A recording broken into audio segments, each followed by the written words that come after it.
Bonjour mesdames et messieurs, bienvenue sur ma chaîne. Alors toujours dans notre rattrapage de l'actualité, ou en tout cas de l'actualité du conflit russo-ukrainien, je vous ai montré Vladimir Poutine quand il visitait la marine, quand il a remis en cause le gouvernement ukrainien. Je vous ai montré le contrat contesté ou le contrat ultra-léonien que Trump a proposé à Zelensky, et que je vous ai dit que c'était sans doute l'une des raisons pour lesquelles Trump était fâché que Vladimir Poutine envisage un gouvernement de transition en Ukraine.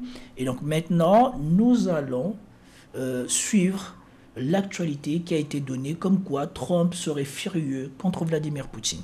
Moi, je pense qu'il était furieux parce que, pour une fois, dans ce que Vladimir Poutine disait, ça n'allait pas forcément dans le même sens que ce que lui, il compte faire en Ukraine. Commentez, likez, partagez pour me soutenir et soutenir la chaîne. Sans plus tarder, nous passons à la vidéo. Alors, on va commencer par la présentation de l'information, comme toujours, sur France 24. Comment ils l'ont présenté?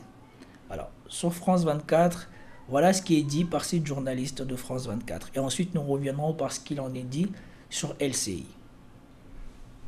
C'est un changement de ton notoire. Donald Trump qui avait adopté un ton extrêmement conciliant avec la Russie ces dernières semaines. Donc dans un appel avec la chaîne NBC, eh bien, il a déclaré qu'il était très énervé, très en colère contre le président russe Vladimir Poutine parce que selon lui, le président russe avait remis en cause la crédibilité en matière de leadership du président ukrainien. Le président russe qui a notamment évoqué l'idée d'une administration transitoire, et donc il se pourrait que Poutine cherche à négocier avec de nouvelles autorités ukrainiennes, ce qui ne plaît pas à Donald Trump parce qu'on le sait, il veut aller vite conclure un accord de cessez-le-feu rapidement pour se poser en faiseur de paix et puis normaliser ses relations avec la Russie. Et donc là on sent qu'il perd patience, et il a dit que s'il jugeait bien, que la Russie était responsable de ralentir la mise en place d'un cessez-le-feu, il a dit: je ne dis pas que c'est le cas, mais si c'est le cas, eh bien, dit-il, il mettra en place, les États-Unis mettront en place des droits de douane secondaires sur tout le pétrole russe. Donc là, clairement, on sent que Donald Trump tente de mettre la pression sur Vladimir Poutine, et le président russe et le président américain doivent se parler dans la semaine. Alors, ici, nous avons des journalistes qui rapportent un coup de fil de Donald Trump avec une autre journaliste qui déclare que Donald Trump a dit qu'il était furieux. Vladimir Poutine remet en cause la légitimité et le leadership de Zelensky, et que si jamais il se rendait compte que Vladimir Poutine faisait ralentir les négociations, il mettrait des droits de douane sur le pétrole russe. Déjà, moi je ne sais pas si mettre des droits de douane sur le pétrole russe changera quoi que ce soit. Peut-être que je n'ai pas la portée économique pour comprendre ça, mais si je comprends bien, l'extraterritorialité du droit américain s'applique quand on utilise le dollar. Que je sache, la Russie, justement pour se mettre à l'abri de ce genre de choses, commerce son pétrole avec des pays dans le monnaie locale, soit le rouble, soit le rubis, je crois, pour l'Inde, et le yuan pour la Chine. Donc, s'ils n'utilisent pas le dollar, pourquoi ils vont appliquer les droits de douane des États-Unis? Ça change quoi? Mais peut-être que ici l'information n'est pas assez exhaustive, et comme c'est toujours sur LCI qu'on fait la propagande de l'anti-russe ou contre les Russes, donc voyons voir ce qu'ils en ont dit, parce qu'eux aussi ils ont fait une même séquence, Donald Trump furieux contre Vladimir Poutine. C'est peut-être une déclaration qui va rebattre les cartes de la guerre en Ukraine. Pour la première fois, Donald Trump dit qu'il est très énervé contre Vladimir Poutine, accusé de faire traîner le processus de négociation. C'est ce qu'il a confié à une journaliste de NBC, Christine Welker, lors d'une conversation au téléphone. Donald Trump dit qu'il va discuter au téléphone avec Vladimir Poutine dans les prochains jours. Marc Semo, est-ce que vous êtes surpris par ce revirement? Un revirement En tout cas, souvent, dans la parole. Mais c'est vrai que dans les mots, c'est assez fort. Mais on est dans une situation... Ici, la présentation de cette information n'est pas aussi exhaustive que sur France 24. Donc, espérons que les intervenants pourront nous éclairer un peu plus sur cet échange. Bon, effectivement, comme le disait très bien Luca tout à l'heure, son négociateur et lui-même ont cédé sur tout. Ils ont cédé sur les territoires qui resteront sous contrôle russe. Ils ont cédé sur la note d'adhésion de l'Ukraine à l'OTAN, sur le non-déploiement de troupes occidentales en Ukraine. Ils ont cédé sur un changement de pouvoir à Kiev. Bon, vous attendez sur toutes les choses qu'il a dit là. Est-ce que les États-Unis étaient engagés sur ça? Les territoires qui ont été perdus en étant été cédés, ou les Russes sont à l'intérieur de ces territoires? Avant même que Donald Trump n'arrive, le numéro 1 du Pentagone à l'époque n'a-t-il pas dit que les territoires que les Russes avaient pris étaient perdus à jamais et qu'il y avait quasiment zéro chance de récupérer ces territoires, particulièrement après l'offensive ratée qu'ils ont connue il y a 1 an ou 6 mois? Qu'est-ce que Donald Trump a cédé? Dès le début, les Américains, ils ont dit qu'ils ne mettraient pas une troupe dedans. La seule chose sur laquelle l'administration Trump et l'administration Biden semblaient ne pas être d'accord, c'était dans la déclaration. Biden a dit qu'on pouvait envisager l'intégration de l'Ukraine à l'OTAN. Mais, durant ce conflit, plusieurs fois l'OTAN s'est réunie avec Biden. Est-ce que Biden a voté l'adhésion de l'Ukraine à l'OTAN? Et il est toujours bizarre de voir ces propagandistes de LCI mettre sur le dos de Trump des choses sur lesquelles il ne s'est jamais engagé. Et en plus, ce sont des choses que même Joe Biden ne s'est pas engagé à ça. Pourquoi Trump viendrait vous promettre de faire ce que Joe Biden n'a pas pu faire avec les sanctions et les armes? Avec les sanctions et les armes, la Russie a réussi à récupérer la majorité de ces territoires que les Ukrainiens ont perdu. Alors pourquoi, alors que l'Ukraine est affaiblie, n'a presque plus d'hommes, a du mal à tenir à la ligne de front, Trump va venir dire que les choses qui sont déjà perdues, il va les contester à la Russie? C'est très bizarre la lecture des événements par ces gens-là, soi-disant des journalistes spécialisés. Et évidemment, la logique même dans une telle négociation, pour Poutine, c'est de continuer à faire monter les enchères. Alors la nouvelle chose maintenant, il en parlait quand il était monté à Mourmansk, c'était de faire des élections sous contrôle de l'ONU en Ukraine pour élire une nouvelle équipe dirigeante avec qui négocier. Bon, les nouvelles élections, il ne les demande pas sous l'égide de l'ONU, il a dit sous l'égide de tout le monde, y compris des Européens. Ce qui prouve bien qu'ici, Vladimir Poutine, ce qu'il cherche, c'est d'abord d'avoir des acteurs légitimes qui peuvent signer dans l'intérêt des Ukrainiens et des Russes. Et surtout, ceux dont leurs signatures seront valables. Parce que Zelensky, son mandat a expiré depuis. Et nous savons que ces gens-là qui sont à la tête de l'Ukraine actuellement sont des corrompus. Comme la vidéo que je vous ai fait dernièrement, où Philippe Béchat disait que l'argent qui rentre en Ukraine peut être retracé ailleurs, dans les paradis fiscaux et sur les îles où il y a des biens d'exception, à Marbella et à je ne sais pas où on peut, à travers les sociétés écrans qui achètent des biens, retracer l'argent qui va en Ukraine. Donc les dirigeants ukrainiens sont probablement pris la main dans le sac par les Occidentaux et particulièrement par les Américains, ce qui rend beaucoup plus malléable ces dirigeants-là à faire ce que les Américains vont leur dire de faire. Et pourquoi Donald Trump ne serait peut-être pas d'accord qu'on enlève ces gens-là de la direction de l'Ukraine? Parce que si les nouvelles personnes arrivent et qu'ils n'ont rien à voir avec Zelensky et qu'ils ne sont pas corrompus, ils n'ont pas les mains sales, à eux, on ne peut pas leur forcer la main, on ne peut pas leur forcer à brader leur pays. Eux voudront ce qui est bon pour leur pays. Et surtout, les accords que les États-Unis sont en train de proposer aux Ukrainiens, le deuxième accord est plus léonien que le premier. Et donc, les États-Unis ont tout intérêt à ce que des dirigeants corrompus dont ils ont les moyens de leur mettre la pression restent en place et signent les choses qu'ils veulent plutôt qu'une nouvelle administration ou un nouveau gouvernement.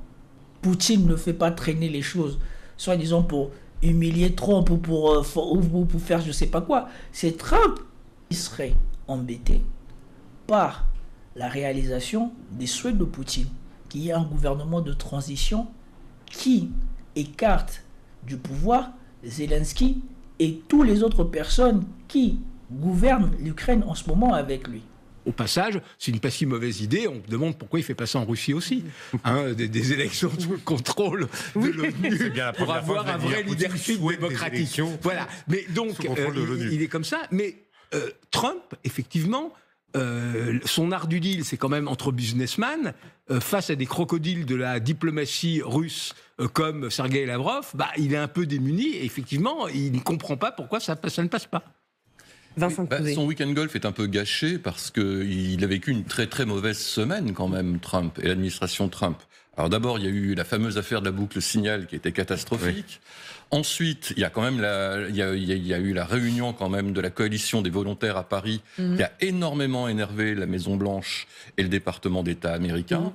Bon, là encore, c'est n'importe quoi, puisque tous ceux qui ont suivi cette réunion ont bien compris que 1, ils n'ont pas d'argent. 2, ils n'ont pas d'armée. 3, l'armement, soi-disant qu'ils vont acheter, ils vont le récupérer dans 5 ou 10 ans. Et en plus, soi-disant, les troupes qu'ils envisagent de mettre, c'est sous condition que ça soit Trump qui leur donne la garantie que s'il leur arrive quelque chose, les États-Unis pourront faire quelque chose.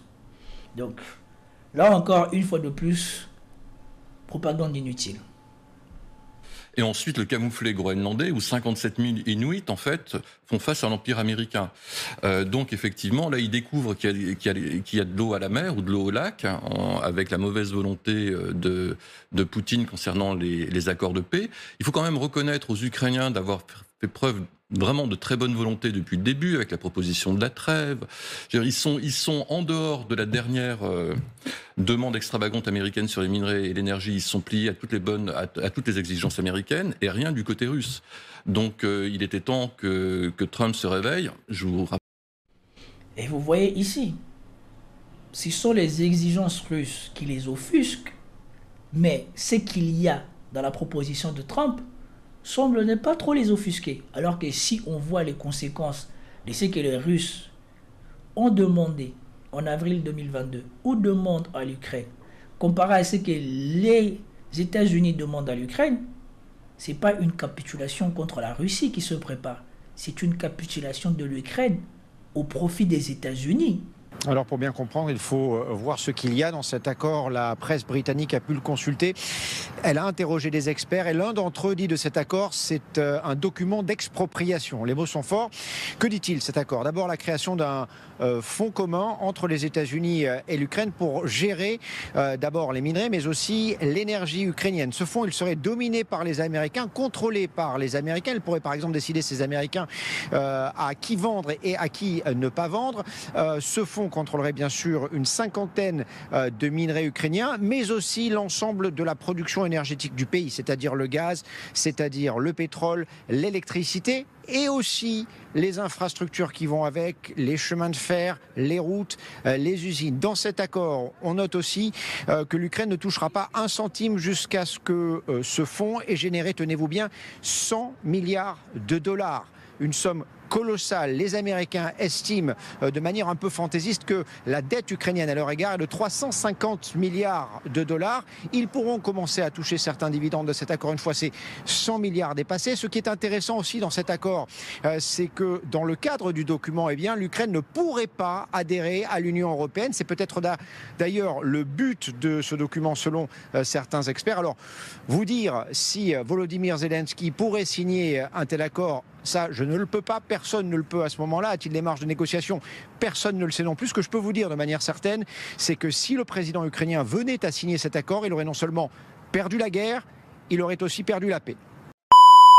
Je rappelle quand même que hier, il a découvert que les Russes utilisaient des missiles iraniens, enfin des drones iraniens. Alors ça fait 2 ans que ces drones iraniens sont utilisés par les forces armées russes. Alors tout dans cette interview, Lucas Manger, accordée à notre consoeur de NBC, Donald Trump menace désormais d'imposer de nouvelles taxes sur le pétrole à la Russie. Oui, c'est-à-dire qu'il utilise. Il ne faut pas oublier que Donald Trump dit que le plus beau mot de la langue anglaise, c'est les taxes. Et donc, il adore utiliser cette menace. Force est de constater que depuis 3 ans, il y a des sanctions contre la Russie qui n'ont pas fait plier complètement la Russie, même si ça gêne beaucoup l'économie russe, mais ça ne l'a pas fait tomber. Et puis, aucune guerre ne s'arrête jamais par l'économie, il faut le rappeler. Et c'est. De toute façon, ce type de menaces ne toucheront absolument pas Vladimir Poutine. C'est-à-dire que imposer des nouvelles taxes sur les sanctions sur le pétrole russe, on a vu à quel point la Russie était intelligente et adaptative dans sa manière de contourner notamment les sanctions sur le pétrole avec des flottes de bateaux fantômes, même si petit à petit tout ça est découvert et qu'il y a de plus en plus de lutte contre les navires fantômes russes. Enfin, la Russie continue à réussir à exporter son pétrole. En fait, tout ça fait penser que Vladimir Poutine, encore une fois, a le temps pour lui. Il n'a aucun... Au moins celui-ci reste lucide. Et voilà pourquoi je vous dis, ils savent qu'ils n'ont plus de levier. Même Donald Trump s'est rendu compte de la chose. Vous croyez que pourquoi il emprunte? Vous croyez que pourquoi il empresse Zelensky et l'Ukraine de signer les traités sur les minerais? C'est parce qu'il sait que concrètement, toutes les mesures qu'il pourra prendre ne changeront rien à ce qui se passe sur le champ de bataille et sur le champ économique. La Russie a déjà détourné son économie vers l'Asie. Et la Russie ne se fera pas avoir 2 fois, soit disant d'aller mettre un frein à la coopération qu'elle est en train de mener dans les BRICS pour se retourner vers l'Occident, après ce qu'ils lui ont fait. Ils ont justement voulu l'assassiner parce que elle avait des liens économiques forts avec l'Occident. Et donc, elle va se rendre autonome de ces liens économiques avec l'Occident. Qu'il y en ait dans le futur ou qu'il n'y en ait pas dans le futur, ces liens ne rendront pas la Russie dépendante à l'Occident. Voilà ce que les Russes ont construit. Et Donald Trump l'a compris. Il ne peut pas changer le cours de ce qui se passe en Ukraine avec les sanctions, ou avec les sanctions économiques ou pas, ou avec l'armée. Il a compris. Il n'y a que les Européens qui croient qu'ils pourront faire quelque chose tout en n'ayant rien. Et comme il vient de le dire lui-même, l'économie russe, ils ont déjà trouvé des moyens. Et je ne sais pas quelle taxe il va mettre, il va le récolter comment, par quel biais. Si les gens ne payent pas en dollars et n'utilisent pas SWIFT, comment est-ce qu'il saura même que la Russie a vendu son pétrole à qui que ce soit? Un intérêt à signer une paix rapide, alors que Trump a intérêt à signer une paix rapide. Au milieu de tout ça, et parce qu'on a l'air d'en rire un peu, parce que parfois les propos de Donald Trump ou de son administration prêtent à sourire, mais au milieu de ça, il y a une guerre qui continue, des Ukrainiens qui se battent comme des dingues pour essayer de ne pas se laisser battre par les Russes, et Trump qui impose dans la semaine cauchemardesque que Vincent rappelait, une nouvelle proposition de contrat, parce que c'est un contrat sur les métaux rares et stratégiques en Ukraine, qui est pour ainsi dire, une capitulation, c'est-à-dire que c'est une colonisation des métaux et des ressources de l'Ukraine que Trump essaie d'imposer, et qu'encore une fois, Zelensky, tout en ayant compris, essayer de comprendre en tout cas comment il fallait appréhender le personnage de Donald Trump et ne pas le froisser, dit je ne peux pas signer ce texte-là, et en s'en remettant au Congrès, enfin au Parlement ukrainien. Donc Trump est très gêné, mais au milieu de ça, il y a une guerre et un pays qu'on essaie de faire capituler et qui continue à résister. Voilà, donc on se rend compte que tout ça, c'est de la foutaise des journaux occidentaux pour faire croire que Trump est furieux contre Poutine. Trump n'est pas furieux contre Poutine. Trump sait qu'il a intérêt à rejoindre les intérêts de Poutine. Il a intérêt à montrer aux Ukrainiens que sans lui, ils ne peuvent rien contre Poutine, et surtout de se précipiter à mettre la pression au gouvernement Zelensky et aux autorités ukrainiennes autour de Zelensky, parce que ceux-là, ils les tiennent dans sa main. Il est furieux parce que si les gens sortaient de leur idéologie idiot, enfin si les Européens étaient prêts à accepter de sortir dans leur enfermement idéologique sur la Russie, ils se rendraient compte que ce que les États-Unis essayent de faire en Ukraine est pire que ce qui s'est passé ces 3 dernières années. Parce que ces 3 dernières années, nous avons eu l'un des conflits les plus intensifs du monde qui produit le moins de victimes civiles possibles. Contrairement à ce que nous avons au Moyen-Orient. Et que donc, si on accepte de régler ça et de prendre en considération les choses que les Russes ont commencé à dire depuis 2007, la première intervention de Vladimir Poutine au Conseil de sécurité de Munich, eh bien, l'Ukraine pourrait vivre en paix. L'Ukraine pourrait être la passerelle, comme le disait Sarkozy, entre l'Europe et la Russie.